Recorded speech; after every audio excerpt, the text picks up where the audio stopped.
नमस्कार विद्यार्थी मित्र हो आजच्या व्हिडिओमध्ये आपण बघणार आहोत माझी सहल या विषयावर एक अतिशय सुंदर आणि जबरदस्त निबंध।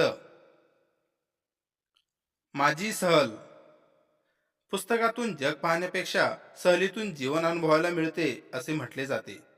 दैनंदिन अभ्यास, गृहपाठ आणि शिस्तबद्ध वेळापत्रकातून थोडा विरंगुळा मिळावा म्हणून आमच्या शाळेने या वर्षी एक सुंदर सहल आयोजित केली होती। ही सहल माझ्या आयुष्यातील अविस्मरणीय अनुभव ठरली। आमची सहल पुण्याजवळील सिंहगड किल्ल्यावर आयोजित करण्यात आली होती। पहाटेच सर्व विद्यार्थी शाळेच्या आवारात जमलो।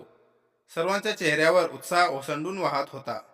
शिक्षकांनी उपस्थिती घेतली व आवश्यक सूचना दिल्या। त्यानंतर आम्ही बसने प्रवासाला निघालो।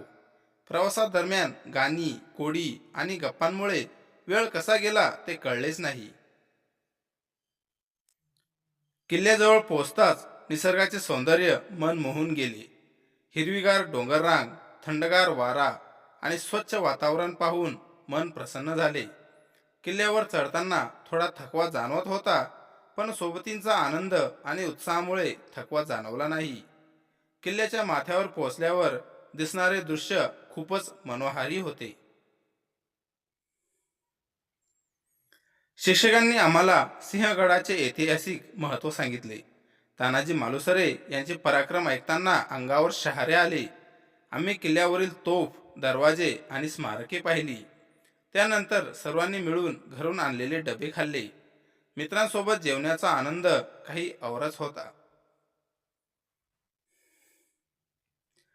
सहल म्हणजे केवळ फिरणे नाही, तर शिकण्याची एक वेगळी पद्धत आहे, हे मला या सहलीतून उमगले।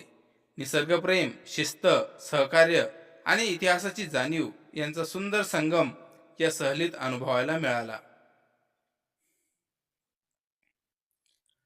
संध्याकाळी आम्ही आनंदी मनाने घरी परतलो। ही सहल केवळ आठवण म्हणून नाही, तर आयुष्यभर मनात साठवून ठेवावी अशी अनमोल अनुभूती ठरली।